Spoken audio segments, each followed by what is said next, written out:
the thing that people are here to do, like really their highest soul calling, they often, usually, most likely have the most resistance to. Why do we come to Earth School? We come here to learn. We come here to grow.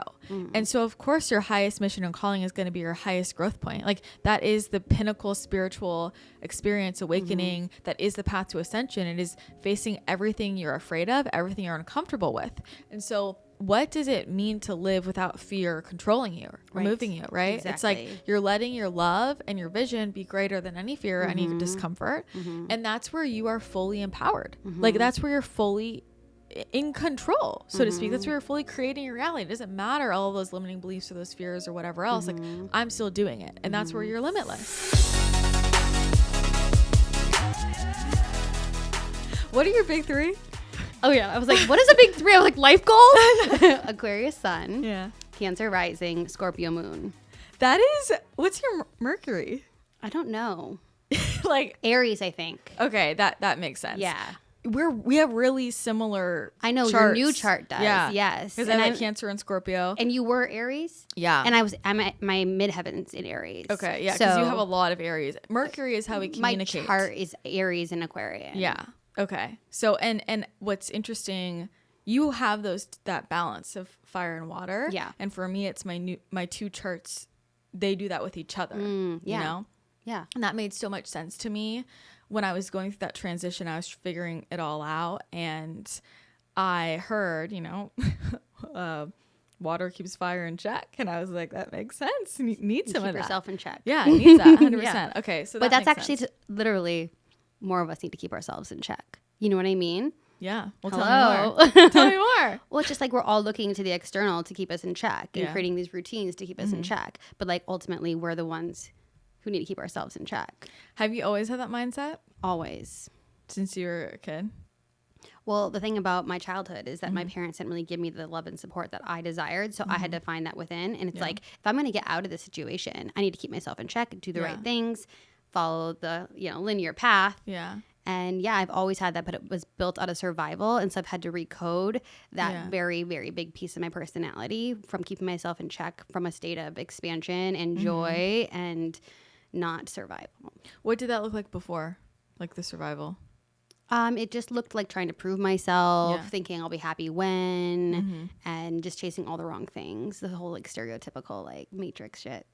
Well, so then when did you realize that wasn't it? What was the Well, breaking point? I did 10 years in corporate America. I was the happiest I had ever been, about like 8 years in, because I was making collectively with my husband, like $500,000 a year. I had the money, I had the house, I had the corporate career, and I had 2 kids. I had no pair, so I felt like very supported. I had time with my friends, time for myself, and I was like, I literally have it all. And yet I felt there was more, and I had built all this from that energy, and actually it worked until it didn't. And then you get all this stuff, and I was like, I'm very happy and very unfulfilled. Yeah. You can have 2 things at once. Yeah. And so I took the leap to be an entrepreneur in 2019, and I was in the travel space, and the pandemic totally annihilated my finances. So I went from financially abundant to in debt overnight. I had downsized my entire life in order to take that leap. I was like, I don't need a house, a car. I like got rid of everything and got like a Honda Civic and a townhome. And I was like, my happiness is more important than this. And I thought I had the happiness within. That's how how naive we are when we're in the program of survival. You don't realize that you've built all of it on it. And so when I lost everything in my mind, that's when it started shifting. When I realized how much I was relying on finances, a status of even being an entrepreneur is a status. Yeah. Like I'm an entrepreneur, totally. I'm a boss babe. I did it. I took the leap, and all these titles, and then I'm a mom and a wife and all these titles. You just realized it wasn't enough to feel like my whole insides were like being ripped from within me without. In my mind, I always saw myself as a master creator. I was like, look, I created all of this. And then I went from, I felt like overnight feeling like I had nothing. Yeah. And so to me, that was a big eye opener of like, what's going on here? And then it's been a whole 5-year journey since. But that rock bottom of taking that leap, thinking you're supported. And in the spiritual world too, there's this, I think it's dangerous narrative around taking this leap and spending all this money and like, you're so supported. And that was what was the gut wrenching, is I thought it's guaranteed success because I keep myself in check. I work hard. I have faith. I'm smart. I'll never give up. But it was not guaranteed success. And that was a good lesson for me, that you don't always get what you ask for. You get what you need. Well, it's a matter of perspective though, right? Because I got everything I needed. Yeah. Well, and I think for me, I hear what you're saying. And I think a lot of that, and this is where I got to be tricky with advice, you know, because people ask me for advice like that. And I'm like, I can't make that decision for you because I don't, like, you got to know yourself and your personality type. Yeah. Where for me, taking big leaps, like, I understand that in my mind, it is guaranteed that I'm going to get what I really need. Yeah, right, exactly. But that's not micro, that's macro. And sometimes that means that's 5 years later. Sometimes that, you know, and so I think that's kind of the other piece, and not everybody wants to kind of go through that, that period. But I mean, I can relate in my own way, you know, and like having everything that I wanted and realizing it was everything my ego wanted, and like this thing I had dreamed up for myself. And I do look at it and I was like, wow, I did manifest that. I manifested really well, but I was manifesting from what my ego wanted. And then I got there and it's like, I still feel empty. And then you feel guilty that you feel empty because you're like, who am I? Like, I have everything. I'm so blessed. I'm so fortunate. And that's a difficult place to be, but it's interesting. Like, I don't know, when I look at that, I think I was happy. Like, that version of me was 100% happy, but the version of me now, like, if I did the same things, I would not be happy, you know? And it's been like, for me, that's been an interesting mind fuck as I have continued to change my business. And I would say my public perception is the place where it shows up the most, and realizing like the less validation that I'm getting externally, like my ego, it hurts my ego more and more, but my soul feels more and more aligned. And that's a very interesting thing to feel, because there is that especially in the business space and entrepreneurship, it's like, yeah, I have all these amazing things. So I'm curious, like, your perception of your happiness at those different phases. I want you to go deeper into that, because I think that's interesting to me. Yeah. The ego part is the part, you nailed it. And that's where it's like, there was a very real part of me that is happy. And you said this at your most recent Oracle call, and this was so resonant. It's that you can be like, I am a very authentic person, and I do not settle, and I'm not available for a life I don't like, I don't love. And that's why I'm constantly like breaking up with shit, you know? And so I was very happy for a period of time until I wasn't. But when you build from ego, I just feel like that can feel very authentic to you. And that is where, in ways, there is true happiness, but also this ego happiness, because you're like, look what I made of myself, and look what I did, and everyone thinks this of me. And I came from a really small town in Minnesota, not a lot of money, financial security. So I was like, I did it. And I think, if I'm being honest, part of the happiness came from just like that feeling of like better than, or I built something better than I came from. But when you build from the soul, I feel like that is where true long-lasting happiness and peace comes from. And I think for me, it was just, I need that ego annihilation. And like, not to jump ahead in the story, but like, now I'm at a point where 5 years later, I'm in a multi-million-dollar business. And so taking the leap, did work out for me and put me in a business that I manifested, where I don't have to be like in the business, I could be on the business. And so I just want to like say that you're spot on, where in that moment, you just think it's going to, I was so attached to it working out the way I planned. And that's what changed. That now I get to lessen my grip on, it's going to work out, but it's not necessarily going to work out the way I planned. But I was always a firm believer that, and I still am, that you choose your reality. And in my mind, I thought I could make whatever I wanted to happen, whether that would be my relationship, my career, or happen now. And so I believe I'm a master creator, and I've had to rework my relationship of like, I can create anything I want, but not everything is meant for my highest good.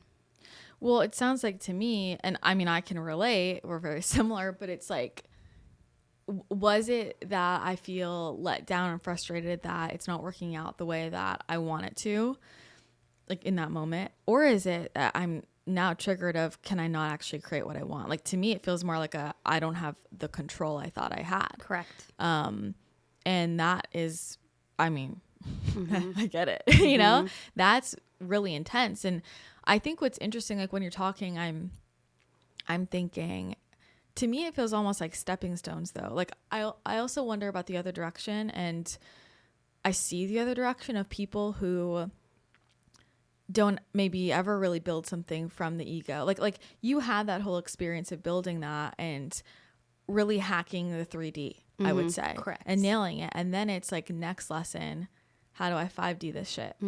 And the other side of it is like, I almost feel like that is a helpful, it's not about a should or shouldn't, but from my perspective, like I think that part of learning to integrate with your ego, and because the ego is helpful, right? Is to like fully learn to work with it. And for me, sometimes I think me building things more from that 3D place like was a really important foundational stepping stone for me to be really good at manifesting, because personally I see a lot of people who kind of go the other direction. It's harder for them. Like, and we've talked about this a lot recently, like from the feminine and masculine perspective, where when you have that masculine foundation, adding the feminine principles really moves things along. I find that a lot more people struggle when they're more anchored into their feminine to then like learn the masculine skills. They absolutely can, but it feels almost like, I don't know, it's such a different skill set. So I'm just curious, as you reflect, like, do you feel like, would you have changed anything, or what do you think that actually taught you to have built in the more like master the 3D way and manifested that? I would not change a thing, because I know that my next iteration of me, which is being born as we speak 5 years later, it is going to be speaking on these energetics in such a grounded way. And a lot of it does involve taking action and commitment to self, and commitment requires longevity. And my commitment to my highest version of me and the multi-million dollars and my mission has taken 5 years even to fucking level out. Yeah. And I'm still, there's a lot of ahead of me. And so I wouldn't change a thing, because I'm so grounded in what it actually takes to endure hardship and success. Yeah. And I know there's also so much more that I'm ready to hold bigger successes as well, and, greater responsibility. But I've shown up for myself in such a way that I think that is what I'm here to teach others, is how to show up for themselves and do the hard things, and to keep going when it feels like everything is working against you and you're not sure how it's going to unfold. And that's the scariest part, is I'm a little on level I'm like still on like a little on level ground, because it's been 5 years of loss and things falling apart. And there's those days where you're like, is it going to work out? But if you keep going and showing up for yourself, when I say keep going, it's not like work. Yeah, no. It's you keep showing up for commitment. yourself. It's in like the just rest. continued commitment. Exactly. That is what we need more of in this world, because it I gets agree. darker before the dawn, and we need to be able to endure the darkness and take the leap. What helps you stay committed? Like when you move through days where you're like, I don't know if it's going to work out, like fuck this, like what allows you to stay confident, like keep going? Yeah, it is my higher vision, and that is my new podcast that I'm coming out with. It's the highest vision, and that is why I called it that. Is because in the darkest moments, there's always been this higher vision on my heart of what I'm here to do. And what's fascinating to me about it is that my higher vision is me speaking on stages and being in icy arenas. And I've always been as someone who just had their ego desires collapse on them. I'm like, is that an ego desire? And I'm like, we'll see. We'll see when I get there. But the point is that what's fascinating to me is what collapsed these last 5 years wasn't my speaking career. So it's like, was this all a master manifestation of learning all these important lessons of life and coming back to self over and over again so that I can manifest my actual soul desire to speak on stages. And I think that's an important question for everybody to ask themselves is when they look at what's not working out for them, is it actually your highest vision? Is it your highest desire? Or is it something that you're doing because you think you should, or that it's along the way to your higher vision? Because if I was being honest with myself, the vision that didn't work out with me being an entrepreneur in that first business was because I was doing it because I thought in order for anybody to take me seriously as a speaker who has success in life, I need to first create the successful business. And that's who we hear on these podcasts. Oh, I have this business and I sold my business and I did this. And to me, I was so programmed to think I first need to achieve something in order to become a speaker. And so what happened is I failed instead so that I could now speak into the life of anybody who's feeling like they're failing in life or they went after something and it didn't work out. And that to me is one of the hardest things to be. I think it's hard to not pursue your dreams, but I think it's harder to pursue your dreams and feel like you failed or it didn't work out because there's this narrative, at least I was telling myself, of like fortune favors the bold, and like you're like, I'm taking the leap, and so many people don't take the leap. So when you take the leap and then it doesn't work out, you're like, what the fuck, like and it's a painful period. And that's where we come back to the showing up for yourself and showing up for your vision. But sometimes it takes that brutal honesty, and that's what I love about you, is that brutal honesty, is that we need to cultivate brutal honesty with ourselves about why we are making the moves and why we are chasing the things that we're chasing. And so for me, what got me up in those darkest moments was realizing there was a higher vision. And in the hardest moments where I didn't know what the future held, I did hold on to the hope that I was here for something else. I love that. And I mean, I so relate to that. Like my highest vision, like that is what keeps me going. And I'm not brutally honest just for the sake of being brutally honest. It's like, to me, that is love. Like that is love. And it's the same energy as, no, you're not going to do all these little distractions or play small or that work out really well. You're going to do the big thing that you're here to do. And we're not letting you settle for anything else. Like to me, that is all love. And it's funny. I was just talking to a friend last night. You know her, but she was saying she had just gone away on a trip, and was with a kind of a different group of people that she doesn't usually hang out. She didn't know many of them. And she was saying to me last night, I realized how much of a bubble we're in our like entrepreneur spiritual space here, where I am going out there and just talking like I talk to all of you. And everybody was getting so triggered. And my friend, she is a very successful entrepreneur. And she recently decided this year that she wants to be a pop star. She decided that. She's taking voice lessons. She's writing songs. She's working. She's decided, I'm going to make an album on Spotify.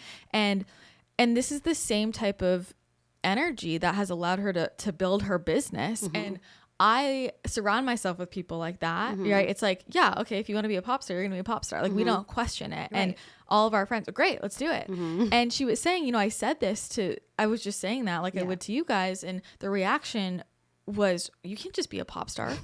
Like, what do you mean? You think you're just going to be Taylor Swift? Like, and she was like, I realized I've never had that kind of, pushback. Reception. And what you're saying now, like I'm, that's bringing that conversation back up to me. And I think for me, like I would love to talk about those other factors that allow us to hold that highest vision, because I do think environment and friendships and people around us, like I know for myself when I've been in situations in friend groups or living situations where the dreamers were not around me, I still held it, but I felt like I was always kind of pushing that boulder uphill to like, I had to keep reminding myself of it again and again and again. Right. And my mental energy needed to go somewhere else. Correct. So like, what about all those other factors? Because that's a very real thing. And I think that, I know that has been a big part of your unraveling to up level in the last 5 years. It's like, because this entire ecosystem has to be in support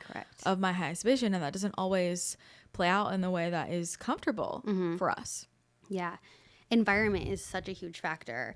And so referencing one of those releases, it was my marriage. And that was one that and I will circle back to your question, but I was with him for 17 years, married for 11. We have 2 kids.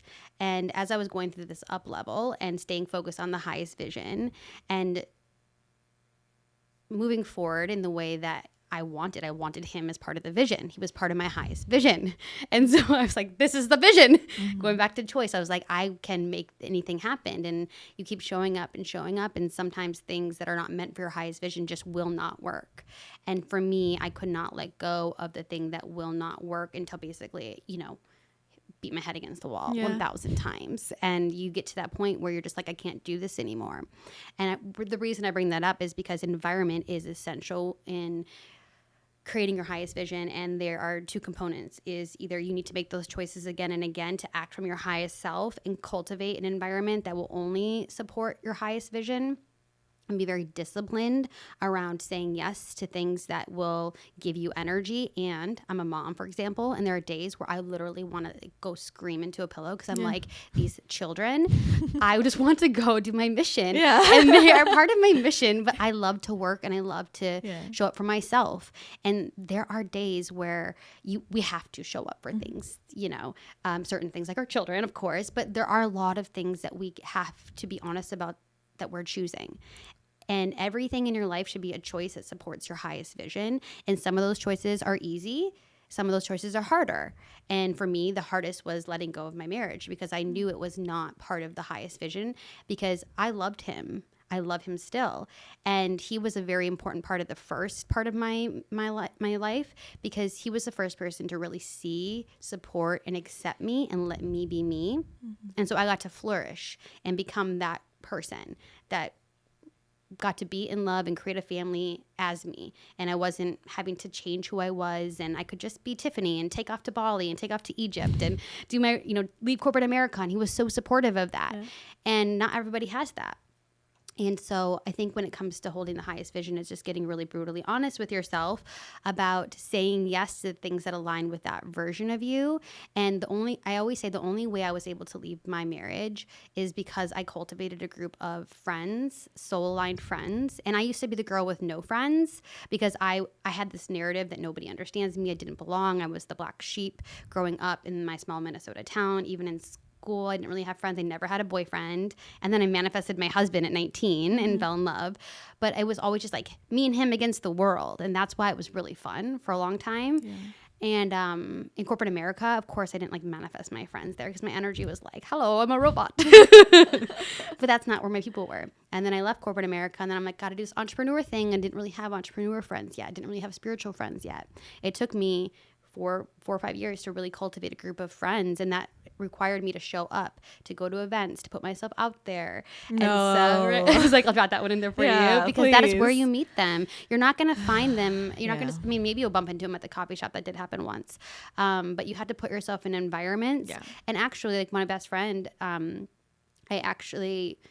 we did just the internet put us together randomly, and I invited her to be on my podcast. So there are random things that do happen, but you do have to put yourself out there and also set the intention because it is statistically proven that people who have a strong support system will take greater risks. Mm-hmm. And in order to reach for your highest vision and show it for yourself, there's going to be a risk involved because if you're comfortable, you're not at your highest vision. Yeah. It's not all effortlessness and ease when it comes to stepping out of your comfort zone. It's breaking free from your own limiting beliefs and your environment. So to answer your question, it is environment and it's making tough choices and it's the small choices we say yes to every day that support us in our highest vision. But I too struggle with that as I step into the next level is like, it is hard to hold it on your own.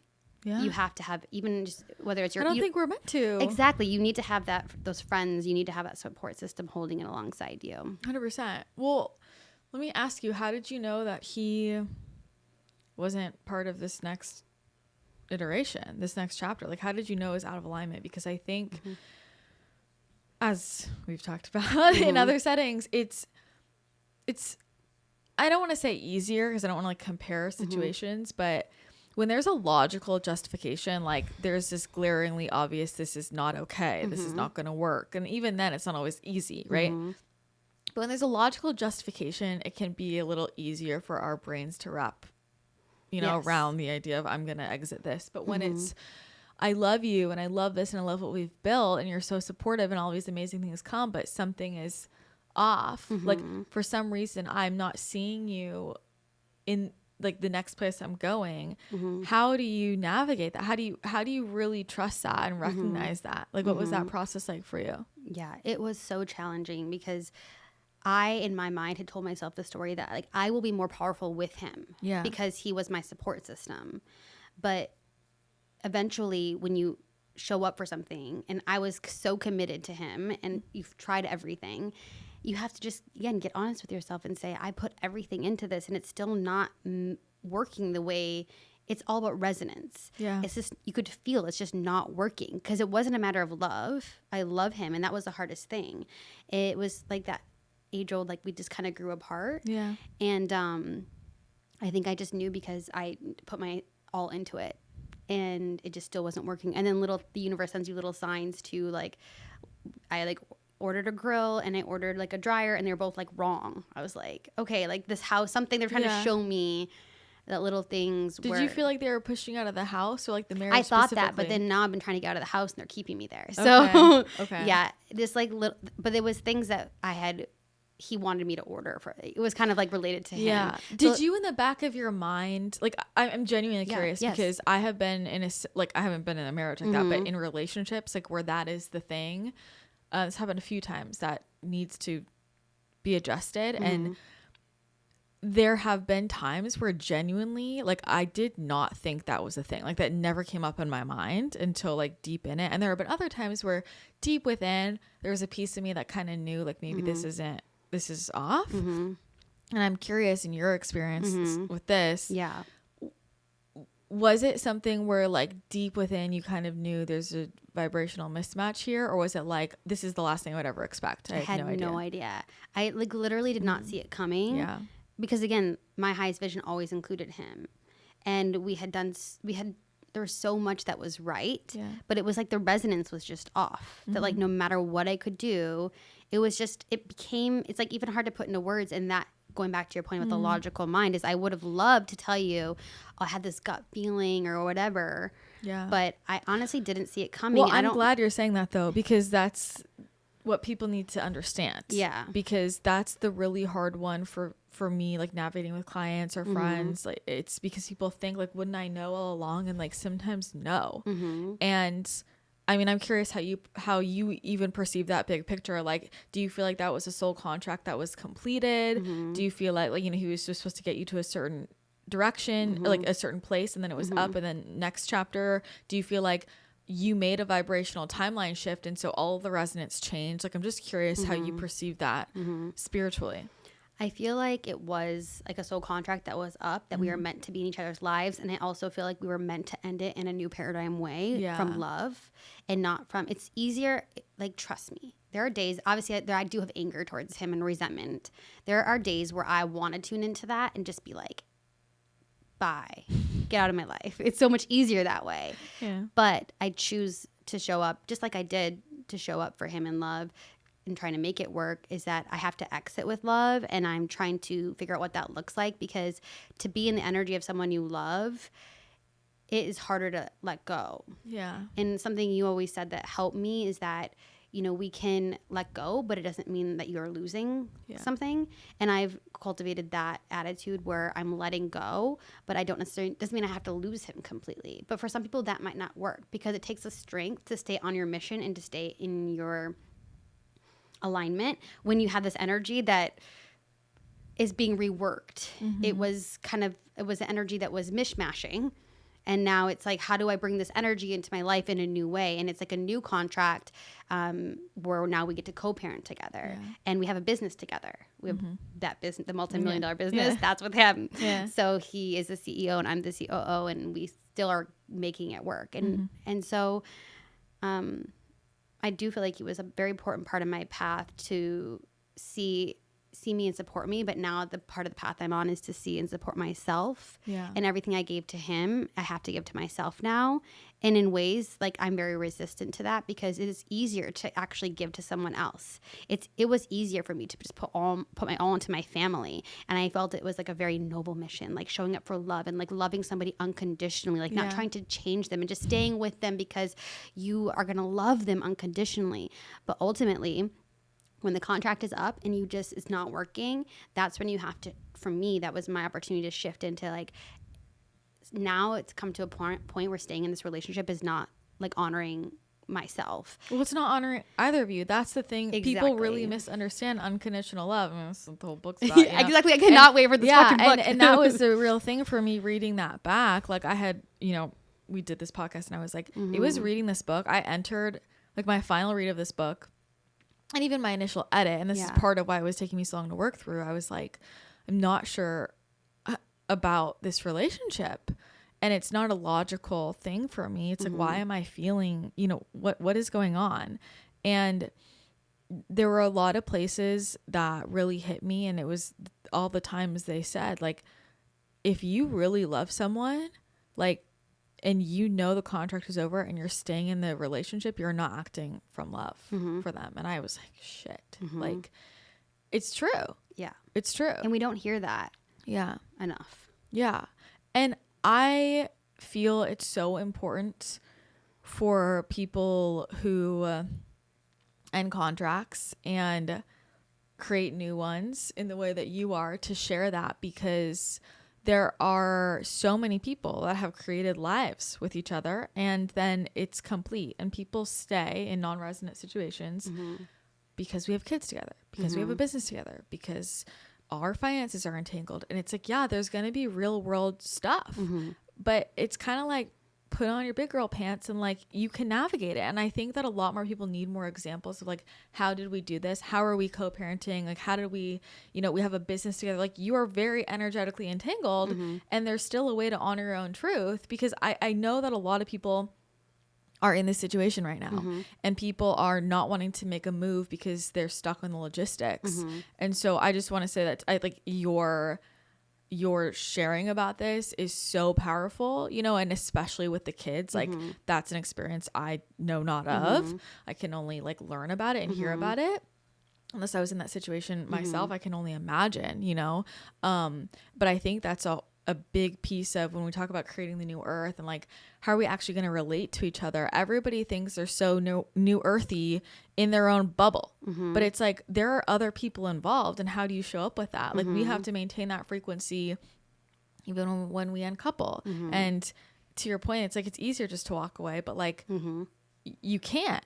And that's the growth point, So I think like it's a really beautiful example and a really powerful one. I feel like that gives a lot of people like, I don't know, kind of the kick in the butt. Like, if she can do that, like I can't hide behind my excuses either, because in life there's always going to be a reason why it's hard and a reason to stay. Yeah, there's always going to be a reason to stay. And I would love to hear more about like how you navigated that realization of what you needed to do and moving through the whole process. I know that was not an overnight thing. I know that was, back and forth and wondering about, I mean, I feel like I'm trying to remember I don't even remember when we first met. Your going away party. No. That's the first time we met. You were on my podcast virtually, but that was the first time. No, it wasn't. Yes, it was. No. Yes, it was. And I was like, she invited me. I don't know her. let me bet you $1 million on this. Okay, what? You came to an energy healing event at Levant. Oh, yeah. Like 2 years ago. But I didn't feel like I met you because I was like at your event. I felt like I was like a client. Well, here's the thing. I remember. But you're right, I did meet you. It was really early. It was like. Yeah, because I was working with Shauna. So I was like, yeah, you were in my field. I was like, I need to go to her thing. 100%. Yeah. But it was like a while back. And I remember your husband came up. And I was like, oh, like. I've been dying to ask this because when I saw you at your going party, I was like, I didn't see it coming. And you go, I did. Yeah. And I'm like, what did you see? Girl, I saw it. I would love to hear this. Literally the day that was the day I met you. Oh my God. And for me, obviously, I can pick things up. I'm not really reading people like virtually. Like when I meet someone in person, especially in that setting, I was reading people's feels. Yeah. And I felt like, and I don't know where you were at like fully. I mean, it's been like a 3-year journey. So yeah, it was yeah. definitely in my field. It felt like early on, but I remember there were certain things like you were saying, as everybody was sharing, and I think a number of people were sharing different things about their relationships, and you were saying, you know, I'm doing my whole spiritual thing and all this stuff, and my husband doesn't have to do all the same things as me. And I'm like, yeah, I agree. But there's something with the energy of what you were saying. I'm like, she's trying to convince herself. Like, I felt like you were still trying to wrap yourself around this was it. Like, a big thing. Yeah, for me. you were trying to convince yourself about it. And I was like, I mean, what you're saying is true. Like, you and your partner do not have to have all the same beliefs about things, or everybody doesn't have to be as, quote, spiritual or whatever that means to you. Like, everyone is spiritual in their own way, like, I think. But you know, it doesn't have to all be the same. You don't have the same hobbies, but there was something about the energy, and I was like, it's not going to work. Like, and I wasn't going to say that to you because you weren't asking me that. I wasn't going to just like throw that out there. If you had asked me, are you getting anything about my marriage? I would have said to you, I would have, you know, like, I don't think it's going to work. But, and that's also the piece I just want to add about like that spiritual responsibility. I feel like so many intuitive people just blurt shit out, and I do blurt stuff out, but it's intentional. Like, there's a lot of information I get. I mean, I will know shit about people's marriages like 5 years in advance before it's even on their mind. It is not my fucking place to say that or implant that. Like, if that is supposed to happen, that person will figure that out, right? Or they'll get the intuitive nudge to ask. Because I was so committed at that point. Yes. You were not in a space to receive that. And I almost brought this up earlier when you're talking about the decision, because, you know, I'm someone who, like, I do believe you can have it all, and like I don't settle. And I think too many people settle. And so in my mind, I was like, I can go on this personal development, spiritual journey and make my marriage work. And you hear about these people who, like, one grows and one doesn't. And I was like, but no, like, it's going to work. And I'm like, no, the resonance has to build. And I was like resentful about my spiritual journey for a period of time, because I'm like, I went on this journey to get back to my soul self and my true self and my highest self. And then the fucking sacrifice is to lose my fucking marriage and my family. Yeah. Like, I was like so angry. And that was like what I had to grieve more of than even the marriage, I think. Because I felt so betrayed in ways by the universe and disappointed with life. And I've always been somebody who's so like, again, I can create and have anything I want. And that's what I wanted. And it was like, no, you're not going to have that. That's what your ego wanted. Exactly. What your mind wanted. 100%. Yeah. So it was challenging, but for anybody out there who is in a situation where they're like, should I stay, should I go? Some like tactical advice is, when there's enough leverage to leave is when you leave. And so what that means is, like we said, there's plenty of reasons to always stay, and all these reasons that you're going to create leverage to like not make a move because there's these other people involved. And unfortunately, if you don't take the leap, the universe will create the leverage for you in the form of like bad things to make it obvious. But if you don't want to get your leverage to leave from negativity, you can cultivate positive leverage in the form of your highest vision and pouring into yourself. And to me, that is, if I didn't have that place to put my energy, I wouldn't have been able to leave. Like, I have the leverage was, there was negative stuff too, but combining it with the positive vision for the future and taking action to cultivate my highest self, that is like, what do you want more? And so until you want your highest vision and your highest happiness more than you want to stay in comfort, you're not going to leave. That's powerful. Priorities. Yeah. How do you reconcile that with the idea of we can have it all? So I'm still cultivating that vision now. So, like, for example, I still have it all because he's still here and I still have a family. And I think you said this to me where I was like, I feel like I'm losing my family. And you're like, but are you? I love when you say, are you? Is that the reason why? And it's so true. Classic me. Exactly. But and I share those examples because someone else out there needs that same coaching. Yeah. It's like, are you really losing him? Are you really losing your family? Or is there a possibility and a reality that you can create that you still have him and you still have a family? And that's the reality I chose. No, I could not save the marriage, but I can still have a family and I can still cultivate. I think you did. That's the thing. Like, I think you did save the marriage, because to me, I look at your marriage and like, that's a successful marriage. Yeah. Like 17 years together, like beautiful kids, like building this great life is incredible. Like, that's a success. Yeah. And it completed. And because of the way it ended, right? Yeah. It ended in a positive way. If it had ended because I was just holding on and we had so much hostility and resentment, it wouldn't have been. And the kids feel that. Exactly. And and that's saving it to me. It's like, if I know this is completed, let's not wait until all these negative, awful, horrible things happen where we're past the point. You know, there's no return here. And I'm so angry, I don't want to talk to you. It's like, hey, I know we're going to co-parent together and I have so much love for you. And so like, I am saving this. It's just not looking the way I want. Exactly. Like my ego wants, rather. Right. But it is really what you want. Yeah. And we have to set the tone and the energy field in that, because divorce is wonky. All of a sudden, like, you have to file and then you have to serve the other. Yeah. It's like, okay, this gets really hostile feeling real quick. Yeah. I also, the energy around it. Yes, it gets very, even with the highest vision for it, you have to get, you have another person who's hurt and who wants to maybe stay in it, or who has resentment or anger. And then so you have to really hold the energy field. And there's times where I'm like, letting him do his energy thing, but we're going to be friends and this is going to work. And I keep holding that. And some days it's harder than others, but just cultivating that friendship is where I've shifted like, having it all doesn't have to look exactly the way we want. And so I still get him and my family, and I'm going to give some tactical things for people too right now. And this may be I'm not an expert. This is just how I'm doing it. But like with the kids, we haven't told them. And we got a second place, and we told the kids it's our beach house. And so they are aware of a second place. Their dad snores. So, we just say, like, Dad's going over there because, we're all going to sleep better this way. And we know that he sleeps there, and we keep the kids at our current house full time. I take them to school in the morning. I pick them up from school. Their dad comes over after the gym, like 5:30. I go to the gym. He watches them in the evening. We come back. We put the kids to bed together, and then he goes back to his place. So the kids aren't even going back and forth yet. There will definitely come a time, but I think as a child of divorce, and a very ugly divorce, the worst part of divorce was not that you have two places to go to. It's the back and forth that's being put in the middle. It's the conflict between the parents, and the children pick up on that. And so for us, we didn't tell them yet, and we will tell them in the perfect timing. But why I'm sharing that is, like, you can create any reality you want, and I'm up for creating the illusion of togetherness for another year.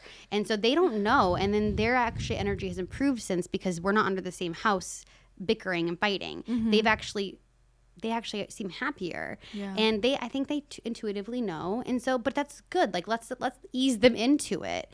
And well, I think, it's like, we've got to do what we've got to do for our current situation. Yeah. And I think that's a really powerful way to support the children and not feeling abandonment. Yeah. It's like you're still fully supported. And I think it's really expansive for me to learn about the different ways people go about, like, uncoupling when they have families. My parents are still together. I never went through that as a kid. My most recent partner, his family, I absolutely love his family, and his parents, their story has always been really expansive for me. His mom and dad divorced when he was young, and they continued to live in the same house. And they went through this like healing therapy, like deep shadow work, like their own parental trauma healing program with each other, to like learn to co-parent, and it totally healed their relationship, and everybody was like living in the same house together happily, and they all like he saw them like work through their shit, and they are best friends, like everybody, Andrew's his dad, his stepmom, his mom, like the three of them are three peas in a pod, like they're all besties. Every family event is everybody. And I'm like, wow, like what beautiful work and what a beautiful example, and Andrew's like, I have all this family, Right. And I think what you're sharing, it's like, I know you might not give a fuck because you're you, but like it is very vulnerable as a parent to share the parenting decisions you're making when not everybody can understand, and every people can have an idea about like what you should or shouldn't do. Or I'm sure people, you, even if they don't say it, well, you can feel if somebody's like, I can't believe you're not telling them, or like whatever. And it's like, you don't know my situation. And like, if you don't know the New Earth fucking template, don't tell me. Right. That's how I feel about it. Right. That's the advice. Is like, you get to do this your way. Yeah. And that's why I share that. Because I'm like, that might not work for someone, but it feels good for me. It feels good for them. Yeah. Because I'm entering the idea that maybe we are going to be in separate houses and that we can still be a family under different environmental circumstances. But yet there's still stability involved. And providing that stability is important for kids. My kids are 5 and 7. So they're young. Yeah. And so everybody should do it their way is the whole point. Like, and then just acknowledge that like then you gotta like file the papers, and then you gotta do like survey. It gets weird. Yeah. So even, you know, it's challenging no matter what. It's the hardest thing I've ever had to do, ever. And there's still days, and this is with any breakup probably, but that we oscillate. Yeah. One day you're like, oh, I'm over that. I'm so on to the next version of me and next chapter of life. And other days where I'm like, what am I doing? Even now, I'm still like, what am I doing? I love him, and I just want him here, and I want my family, and I don't want to deal with this. And I could cry in this moment because it's still like right there. Yeah. It's like, I want it so bad. And I want the version of me that I know is on its way. And it's the hardest thing. And it takes that commitment to self, and that's why I'm so passionate about it. You have to show up for yourself in a way that supports you and not your comfort. Like, supports the highest version of you. Because I could not be the highest version of me in that relationship. It was too much of an energy leak. It was too much whatever energetic mismatch. I could not anymore show up as the highest version of me. And to commit to yourself when you're walking in a direction that you didn't expect, like life threw you a curveball. I've had many curveballs thrown. You have to just keep showing up for yourself over and over again. But it's a decision I definitely took time to make. But then when I made it, I feel like I moved quickly, and I still oscillate. I appreciate you sharing that, because I think people need to understand, you know, you can make these decisions and still have that fear and still be like, I don't know if I just totally fucked it up, but like, oh, I know, like, I made the right decision, but I definitely miss him. Yeah. And all of that can exist at the same time. And so I want to know about how this, because you had mentioned there's that time where you're kind of resenting the universe and like your spirituality, and I know your spiritual path was a big part of this. Like, how did you walk through that? Because I feel like in many ways your spiritual journey supported you in all these realizations, but then you're also navigating this like, what the fuck universe. How did you walk through that? What was that like? Yeah, it's allowing yourself to be angry at the universe and looking at why you're angry at the universe. And it's just constantly observing yourself in all the things. And I no longer, like, when you walk through 5 years of things not working out the way you planned on your timing and the exact way, there's an acceptance that comes, and acceptance is the opposite of resistance.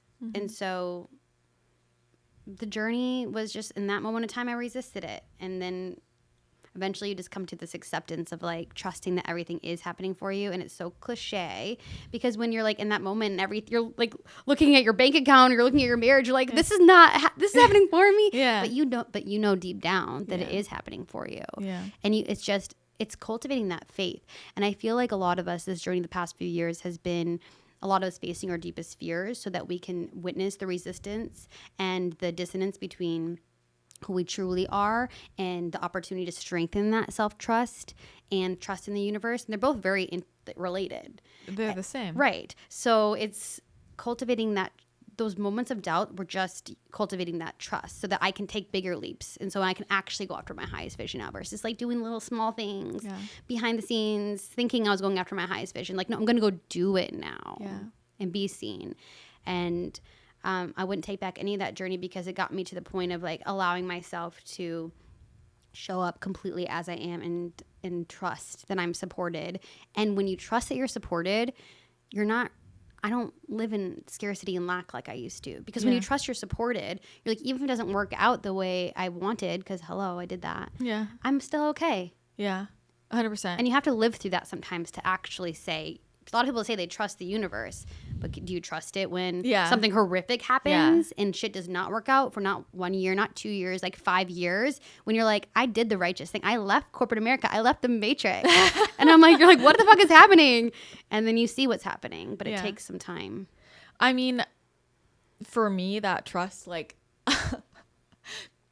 I know people struggle with the trust, and for me, I'm like, it's literally just a choice. Like, I'm either choosing that I'm not trusting it, or I am, and like, what feels better, right? Like, what's supportive of me, what's gonna help me move through it, and like, I'm gonna make the choice that helps me move through it. So I'm gonna choose to trust, and then I see that work out.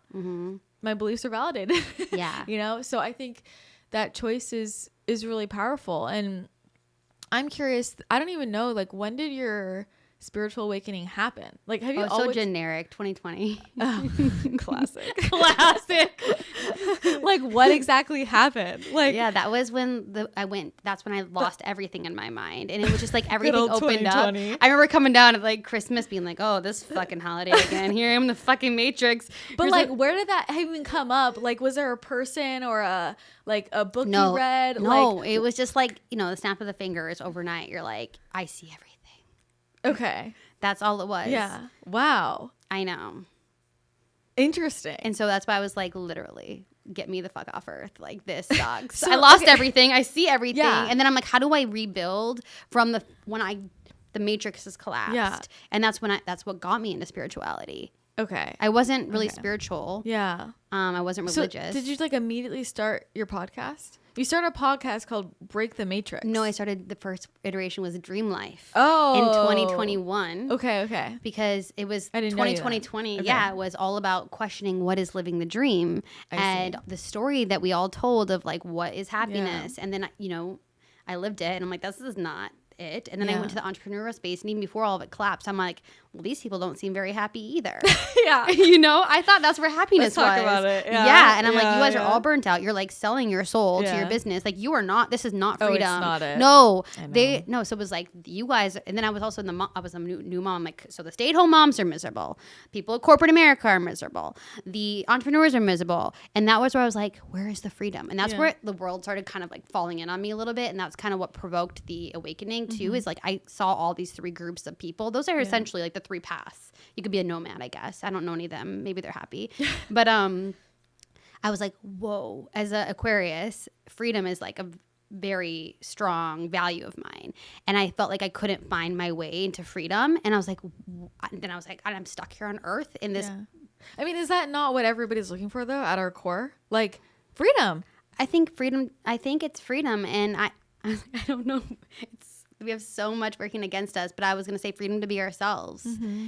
I think that's what it is. I think people think freedom is this external, just being able to do whatever, whenever, and it is that. And I think that's actually deeper than just freedom in the way we think it. I think people really are craving this deep desire to be themselves. Totally. And if you don't have freedom to be yourselves, it doesn't matter if you have time, freedom, and money, because what is that freedom? No, you're trapped in the prison of your own mind, showing up as like a mask of who you are.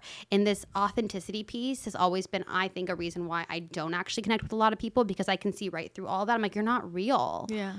And so, yes, I think people are seeking freedom, but I think it's not in the way they think. I think it's freedom to be themselves, and they keep creating these environments they think it's going to allow freedom. Like, I love to jump on a plane, and I love like money. That does bring freedom, the energy of freedom to my life. But where I feel most free is being me.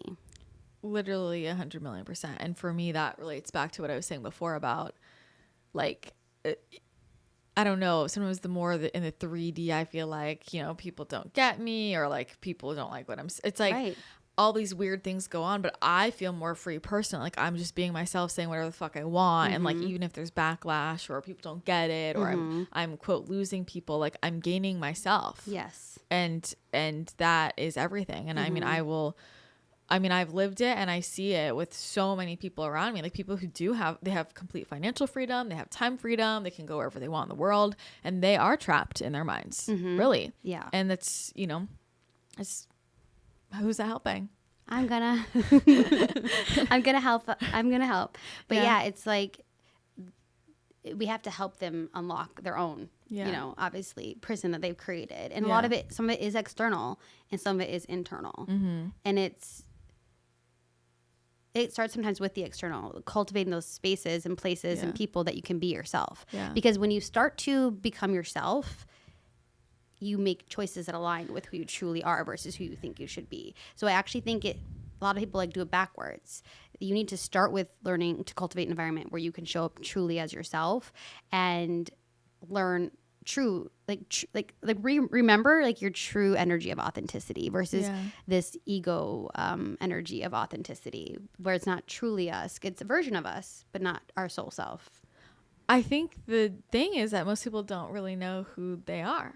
Right. You know, I mean, and for me, it feels more like, yeah, I totally agree. And the refinement for me has been, I need to facilitate spaces for myself where I can always change. Yeah. Like that's actually the most important thing, because I'm always going to be on a journey of getting to know myself and changing. And I think that's what happens. It's like, we're like, this is me now. Here's my identity. I figured it out. I love all these things. This is my personality. And then we create a life around it.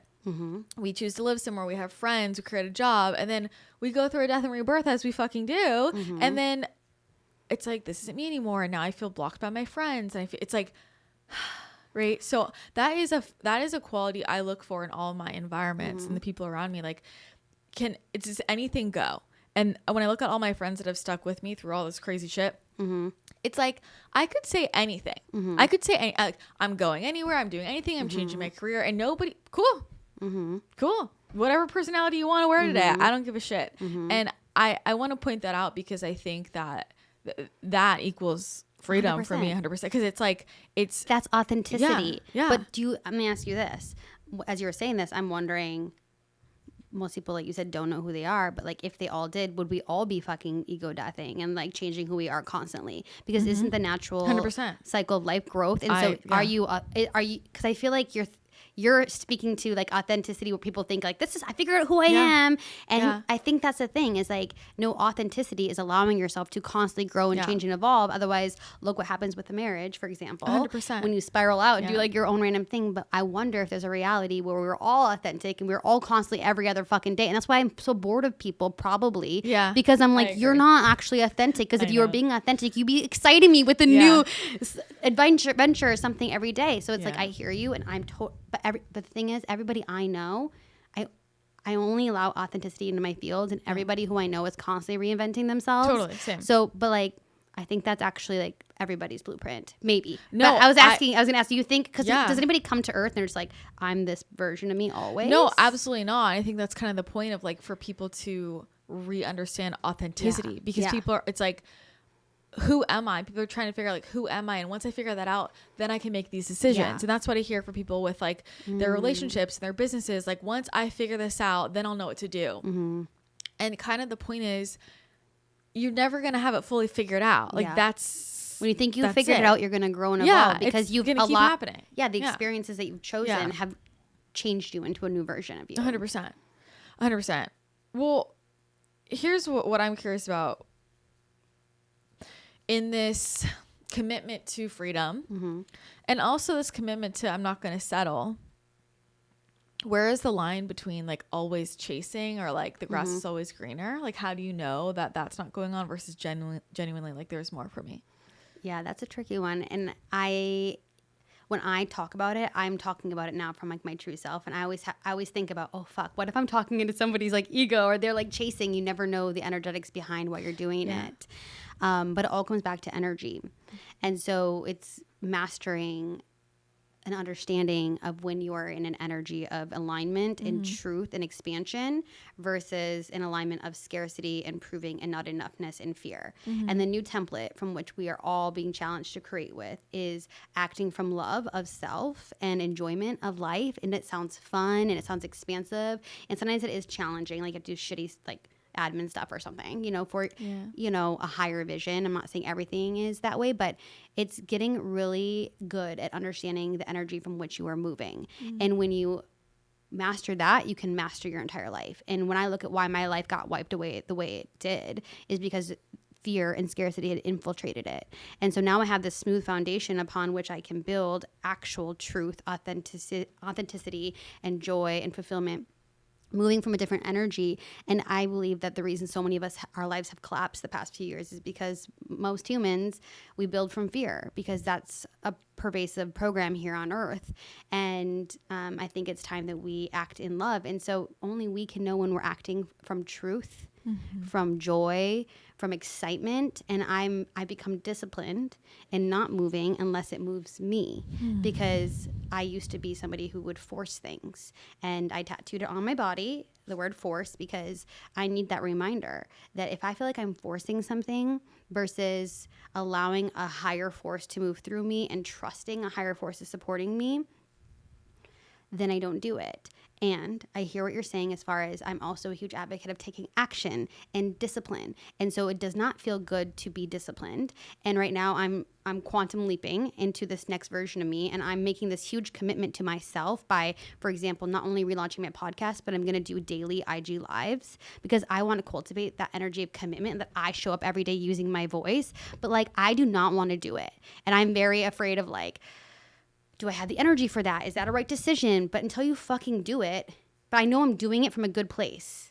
Yeah. Well, I think that's an important distinction for people to understand, because people, and we just did another podcast where we kind of were talking about something similar, where I feel like people in the spirituality space think, no, I'm not supposed to force anything. Right. And so anything that's uncomfortable, they don't do, because it's forcing. Right. And it's like, no, like, it's not going to feel good when you're in alignment. Yeah. Well, and here's the thing. It's like showing up to things that are uncomfortable for my ego, or like I'm pushing my edge. That's not the same thing as I'm forcing it to happen, you know? And that is how I build my life. It's like, I show up to things every day that maybe I'm like, oh my God, I don't want to be consistent with that. But like, that's commitment, that is devotion. And that is my divine masculine holding my divine feminine.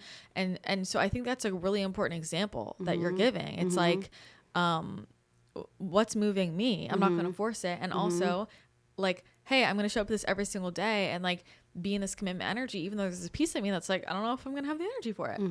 Yeah. You so know? That's a perfect example. Yeah. Because I do always have to force myself to do it, but it's not a forceful energy, because deep in my soul, like, I know I want to do it and I want to serve in that way. But it's like, that does not feel comfortable for me. And there's like, the other day I got like really angry and irritated.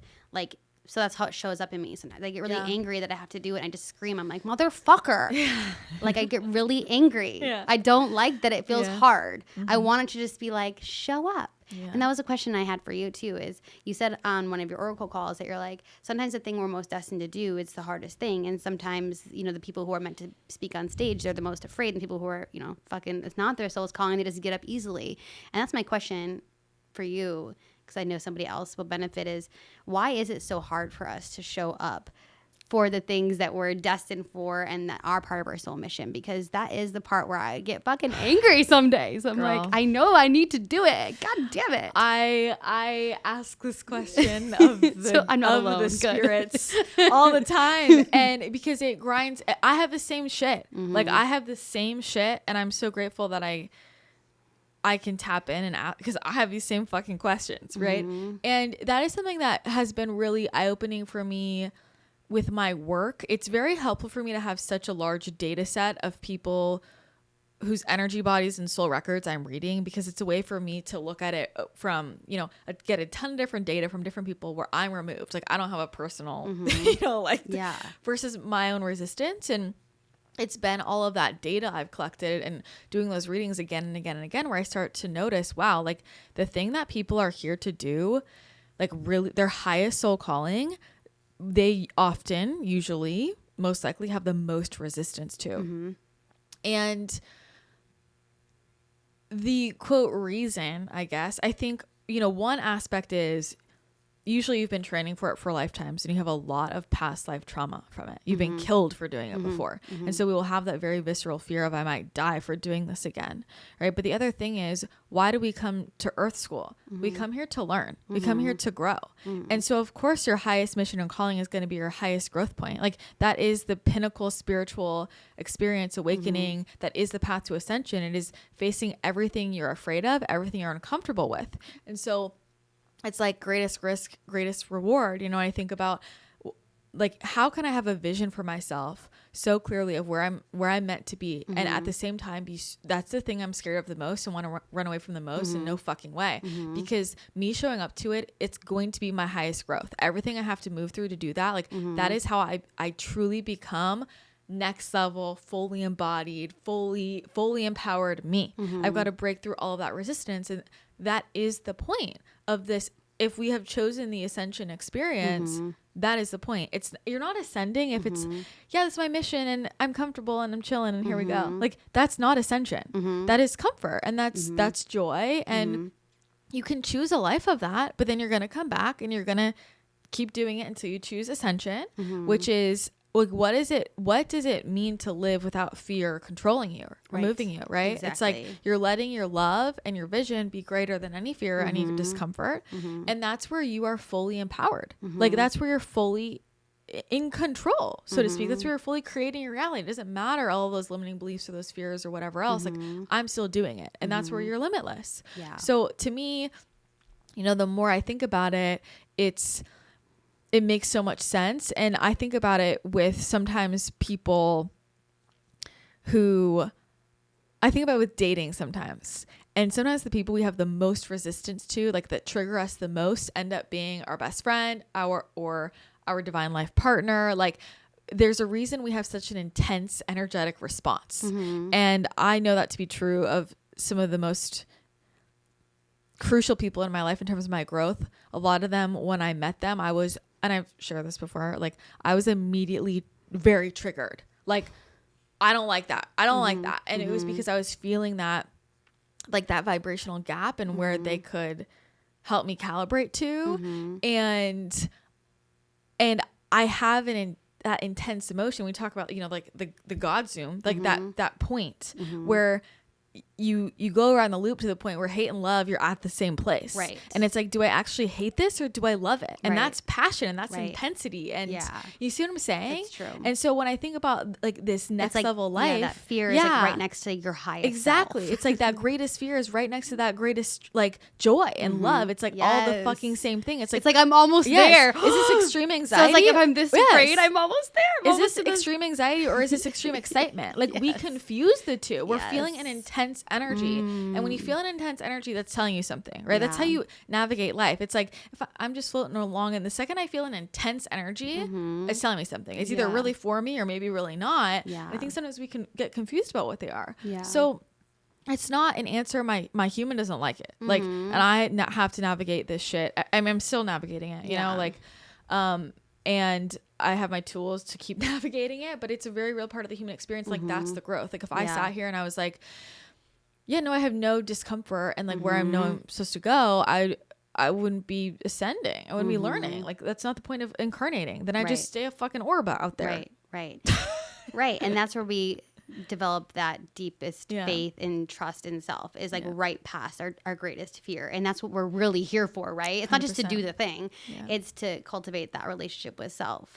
And I love that because I feel like as someone who's faced some of their greatest fears of like financial loss, losing my relationship, of just, you know, who I thought I was, my identity, it is all the meaning I choose to assign to it, because you master your meaning. I feel like you master your life. The meaning I choose is that I have now faced fear head on, and I'm still standing. Yes. So I know now that the fear I have towards actually pursuing my highest vision and mission feels doable now. And before it felt insurmountable.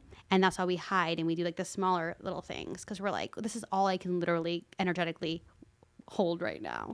And now it's like we've become expanded in this new way through a lot of us facing these greatest fears that I think a lot of us are being cultivated to face our missions and walk 100%. Forward. But that's where the commitment and the action, that's why I feel so called to lead at this time, because of everything you spoke to. We're not talking about leading and committing to just losing 10 pounds or getting the promotion. It's like, no, we are all like facing in this community, facing that choice point of, are you going to take action on your highest self and highest vision and your mission right now, or are you not? 100%. That's it.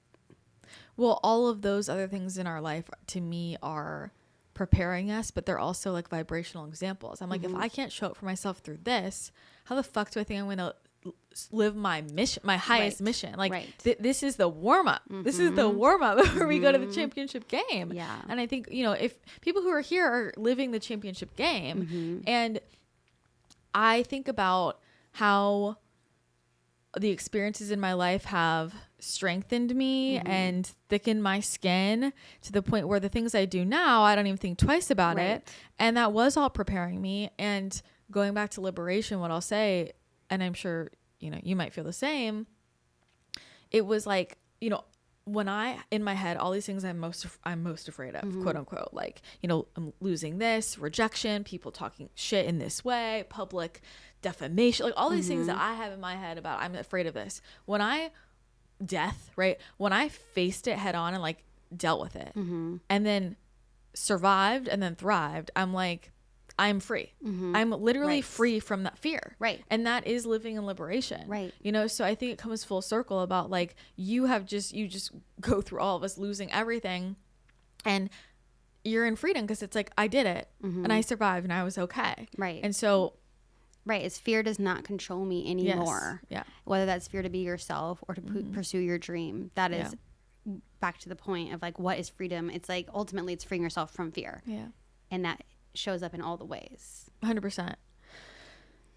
So I want to know what's next. Yes. The highest vision is next. Yes. So I'm claiming my highest vision. Like I say it and I don't care if it sounds delusional, but like I see myself as the next Tony Robbins. Love it. I see it. Yeah. I was I'm like, it's happening. And so I only act in accordance with that vision. Well, I told you, it's like, I will see people, I know people think I'm tough on them, which like maybe I am, but it's like, because I vibrationally see your highest timeline and I'm like, I push everybody there. Like, even if I don't know you, I'm like, no, you're supposed to go here.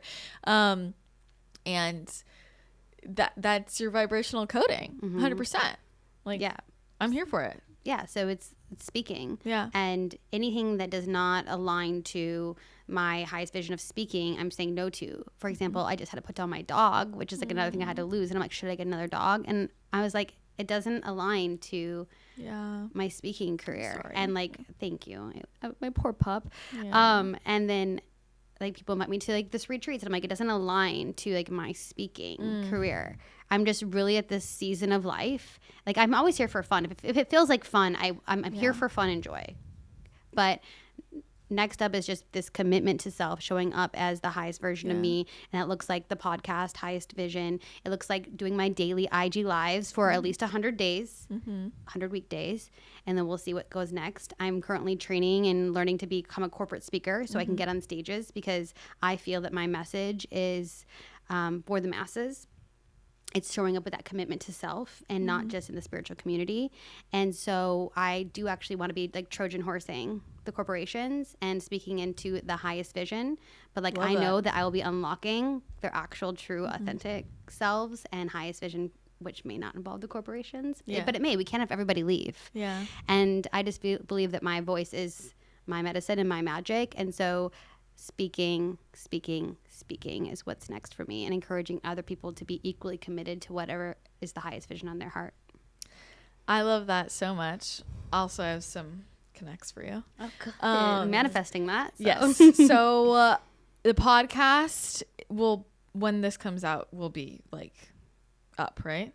Yeah. Like the new updated. Yes. It's launching next week. So okay. So it will. Okay, great. It's already there. The trailer's live. Yeah, I saw the trailer. Just like I didn't know when you're going to start posting all your episodes. 3/12.